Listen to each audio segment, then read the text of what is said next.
Hamill. Oh my god, that'd be awesome. Mark Camp, the Harrison Ford. Ooh, a Harrison Ford. Yeah.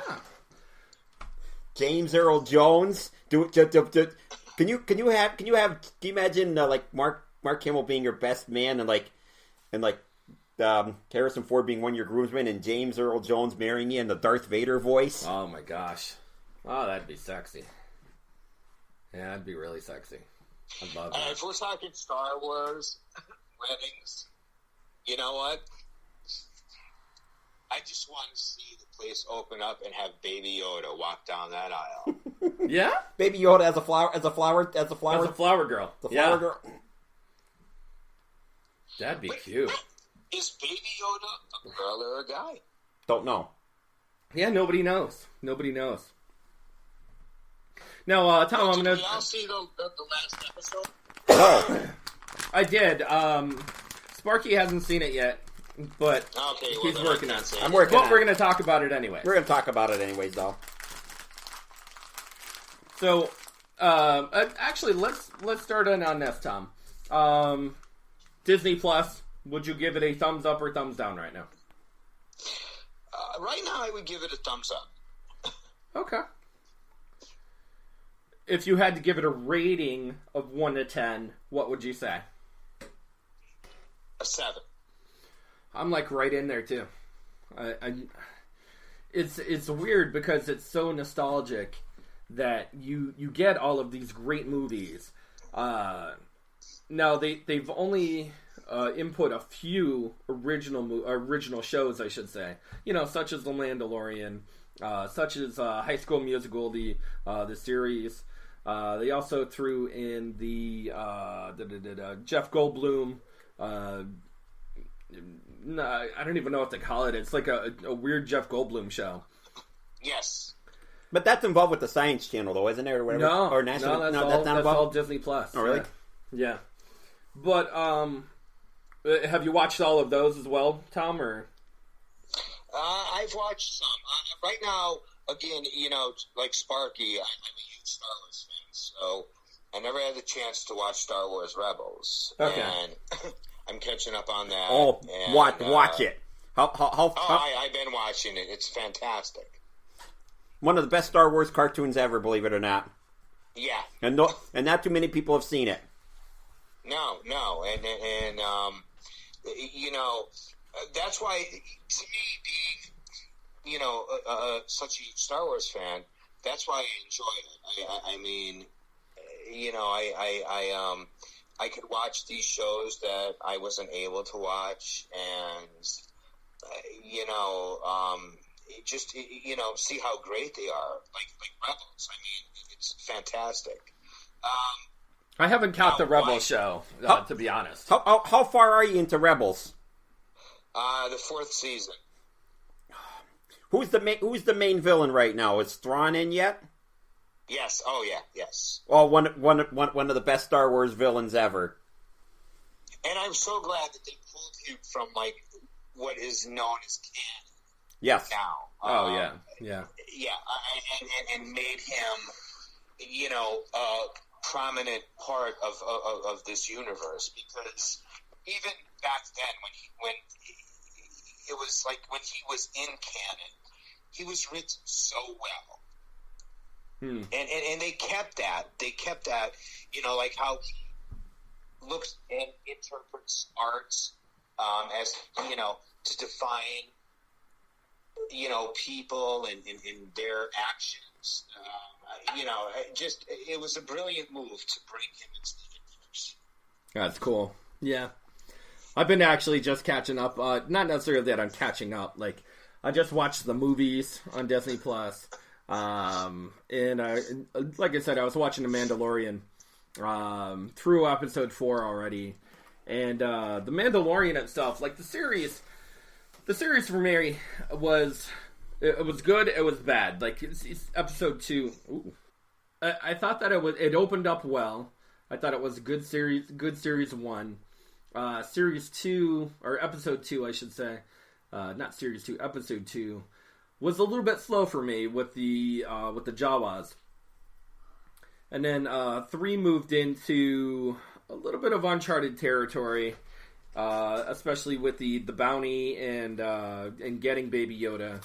And then 4 kind of deals in the personal nature of the Mandalorian itself, and his not necessarily his human side kind of taking over as far as feelings and, you know, just not necessarily if he wants to be a Mandalorian or if he wants to be like a regular house bitch, but it's a weird medium in 4. And then you have what's her name? Cara Dune. Cara Dune. Cara Dune, I thought is a good character to bring in, but it was so forced in the series. I didn't think that I don't think it was covered well. Well, you know who the actress is that plays Cara Dune is, don't you? I have no idea. She played, if you remember from the original Deadpool movie, Angel, the girl. That's right. She yeah. What I can't think of her actual name, but she's actually a retired MMA fighter. Yes. And so that's the reason why she. See, I didn't know she played.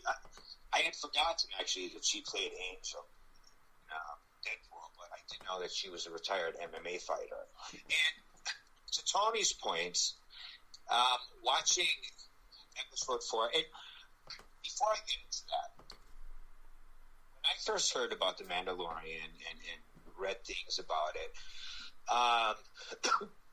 you know, again, as somebody who's read all the books, past and present, you know, the Mandalorians, while never mentioned in the movies, were, you know, a significant force.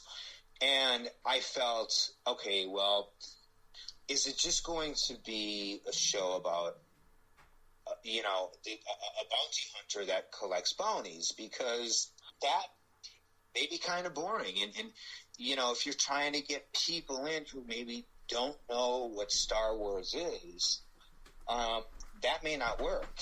So when they introduced Baby Yoda, I thought, wow, what a stroke of genius. Because whether you're a Star Wars fan or not, everybody knows who Yoda is. Oh, yeah. And to me, I thought that was brilliant. Because what it did was... Well, it introduces a likable character, which is right. Awesome. Yes. And someone that they can relate to as far as old canon, new canon, and something that links the bridge in between. Absolutely. And even if you're not, like, such a diehard fan, it makes you interested. Like, well, I know who Yoda is. Like, wait, is this Yoda as a baby? Is, you know, it brings those people in. And that's what that to me is Disney being Disney and knowing, hey, look at, we already have a fan base that is Star Wars. Let's build on it.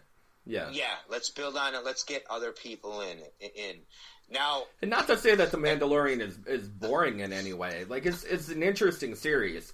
I don't put it at like the top of you know, in any I don't see it at the top of like anything that I've seen recently. As far as like, you know, it's an amazing movie. You got to watch this, The Mandalorian. I think it's average. I mean, it's probably at like a 7 out of 10. I wouldn't put it right there at like.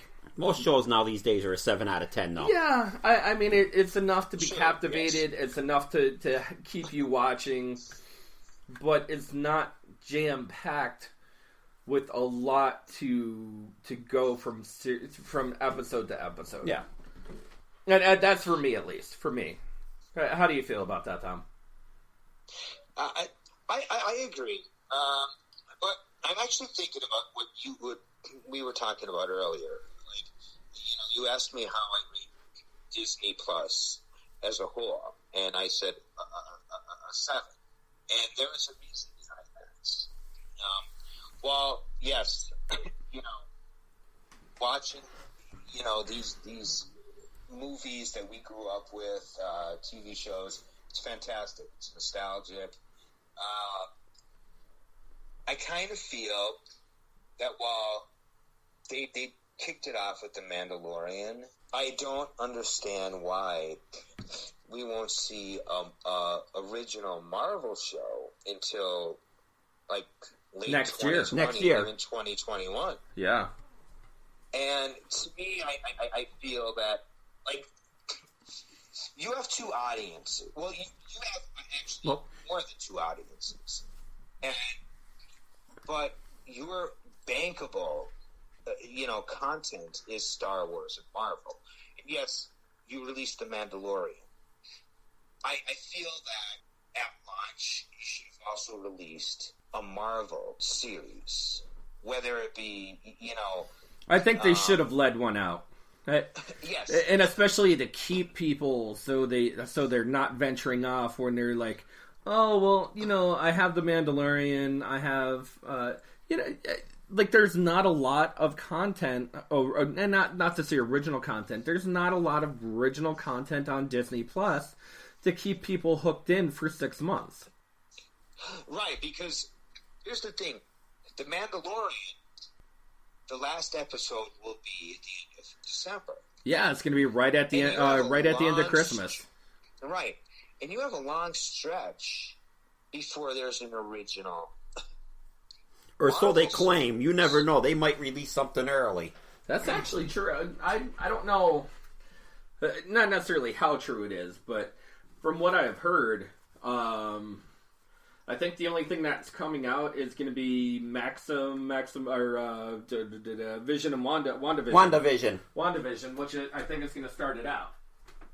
And then once they start it out with WandaVision, of course, they're going to link it into the movies. They're going to link it into, the TV shows. They're going to link, and these are all the rumors that are actually happening right now. As far as, what are they going to do when they're trying to, not necessarily invest, but they're going to go to like 4 movies a year for Marvel, and not to say that they have a failing Star Wars movie universe.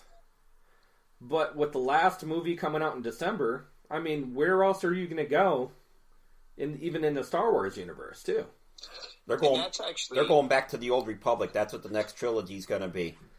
Yes, I actually did hear that. And that's going to be, and that the next trilogy is going to, the first movie is going to be the make it or break it movie, because you could probably see one of the greatest lightsaber battles of all time.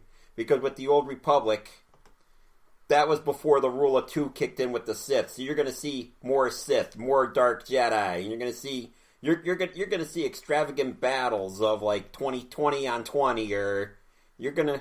That's what I'm hoping to see. And I agree. I think that doing something like that, bringing it back to before the rule of 2, before Skywalkers and everything else, I think it would be very interesting to see that, like those huge battles on landscape. The thing is, though, after the Rise of Skywalker, there's not going to be another new Star Wars movie until 2022.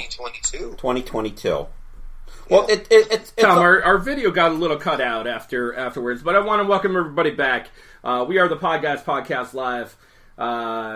We had some technical difficulties with the internet, and especially with the cold and snow and ice and stuff. Things have been a little weird in the old Dixon City area. So on the phone we have Tom Ramsky with us. What's that? Not as weird as my speedometer.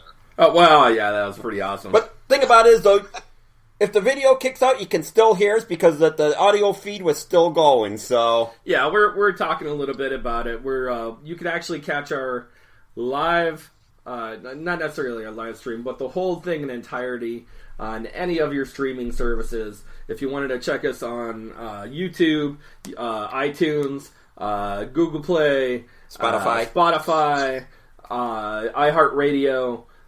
just go ahead and give any of those listings. If you happen to go somewhere else like Deezer or like Pocket Cast or